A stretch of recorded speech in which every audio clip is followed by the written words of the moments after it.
రాజుల 2వ గ్రంథము 12వ అధ్యాయము. యెహూ ఏలుబడిలో 7వ సంవత్సరమందు యోవాషు ఏలనారంభించి యెరూషలేములో 40 సంవత్సరములు ఏలెను. అతని తల్లి బెయేర్షెబా సంబంధురాలైన జిబ్యా.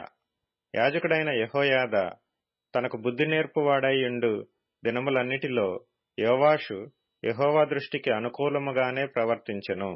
అయితే ఉన్నత స్థలములు కొట్టివేయబడక నిలిచెను. జనులు ఇంకనూ ఉన్నత స్థలములందు బలులు అర్పించుచు ధూపము వేయుచుండిరి. యోవాషు యాజకులను పిలిపించి యెహోవా మందిరములోనికి తేబడు ప్రతిష్ఠిత వస్తువుల విలువను, అనగా జనసంఖ్య దాఖలా చేయబడిన జనులు తెచ్చిన ద్రవ్యమును, వంతు చొప్పున ప్రతి మనిషికి నిర్ణయమైన ద్రవ్యమును, స్వేచ్ఛచేతనెవరైనను యెహోవా మందిరములోనికి తెచ్చిన ద్రవ్యమును యాజకులలో ఒక్కొక్కడు తనకు సెలవైన వారి యొద్ద తీసుకొని, మందిరము ఎచ్చటెచ్చట శిథిలమై ఉన్నదో అచ్చటనెల్లా దానిని బాగుచేయింపవలెనని ఆజ్ఞ ఇచ్చెను.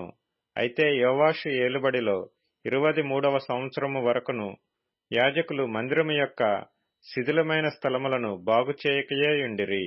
గనుక యోవాషు యాజకుడైన యెహోయాదాను మిగిలిన యాజకులను పిలిపించి, మందిరములో శిథిలమైన స్థలములను మీరెందుకు బాగుచేయకపోతిరి?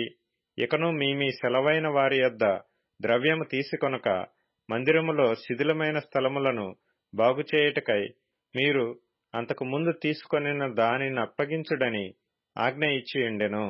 కాబట్టి యాజకులు, మందిరములో శిథిలమైన స్థలములను బాగుచేయుట మా వశము లేదు గనుక జనుల యొద్ద ద్రవ్యము ఇక తీసుకొనమని చెప్పిరి. అంతటా యాజకుడైన యెహోయాదా ఒక పెట్టెను తెచ్చి దాని మూతకు బెజ్జము చేసి బలిపీఠము దగ్గరగా యెహోవా మందిరములో ప్రవేశించు వారి కుడిపార్శ్వమందు దాని నుంచగా, ద్వారము కాయు యాజకులు యెహోవా మందిరములోనికి వచ్చిన ద్రవ్యమంతయు అందులో వేసిరి. పెట్టెలో ద్రవ్యము విస్తారముగా ఉన్నదని వారు తెలియజేయగా, రాజు యొక్క ప్రధాన మంత్రియును ప్రధాన యాజకుడును వచ్చి యెహోవా మందిరమందు దొరికిన ద్రవ్యము లెక్కచూచి సంచులలో ఉంచిరి. తరువాత వారు ఆ ద్రవ్యమును తూచి యెహోవా మందిరపు కాపరులకు, అనగా పనిచేయించు వారికి అప్పగించిరి. వీరు యెహోవా మందిరమందు పనిచేసిన కంసాలులకును, శిల్పకారులకును, కాసిపని వారికిని, రాతి పని వారికిని యెహోవా మందిరమందు శిథిలమైన స్థలములను బాగుచేయుటకు బ్రాణులనేమి, చెక్కబడిన రాళ్లనేమి కొనుటకును, మందిరము బాగుచేయుటలో అయిన ఖర్చు అంతటికిని ఆ ద్రవ్యము ఇచ్చుచూ వచ్చిరి. యెహోవా మందిరమునకు వెండి పాత్రలైనను, కత్తెరలైనను, గిన్నెలైనను, బాకాలైనను, బంగారు పాత్రలైనను, వెండి పాత్రలైనను చేయబడలేదు గాని మరమ్మతు పనిచేయు వారికి మాత్రము ఆ ద్రవ్యము ఇచ్చి యెహోవా మందిరమును మరలా బాగు చేయించిరి.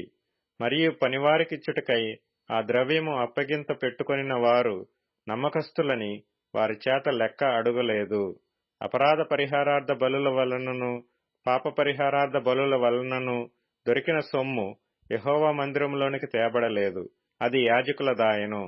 అంతటా సిరియా రాజైన హజాయేలు గాతు పట్టణము మీదికి పోయి యుద్ధము చేసి దాని పట్టుకొనిన తరువాత అతడు యెరూషలేము మీదికి రాదలచియుండగా, యూదారాజైన యోవాషు తన పితరులైన యెహోషాపాతు, యెహోరాము, అహజ్యా అను యూదారాజులు ప్రతిష్ఠించిన వస్తువులన్నిటినీ, తాను ప్రతిష్ఠించిన వస్తువులను, యెహోవా మందిరములోను రాజనగరులోనున్న పదార్థములలోను కనబడిన బంగారమంతయు తీసుకొని సిరియా రాజైన హజాయేలునకు పంపగా, అతడు యెరూషలేమునొద్ద నుండి తిరిగిపోయెను.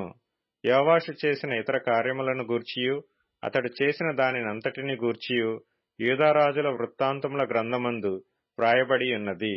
అతని సేవకులు లేచి కుట్ర చేసి సిల్లా అను చోటికి పోవు మార్గమందున్న మిల్లో అను నగరునందు యోవాషును చంపిరి. ఎట్లనగా షిమాతు కుమారుడైన యోజాకారు షోమేరు కుమారుడైన యెహోజాబాదు అను అతని సేవకులను అతని మీద పడగా అతడు మరణమాయెను. జనులు దావీదుపురమందు అతని పితరుల సమాధిలో అతనిని పాతిపెట్టిరి. అతని కుమారుడైన అహజ్యా అతనికి మారుగా రాజాయెను.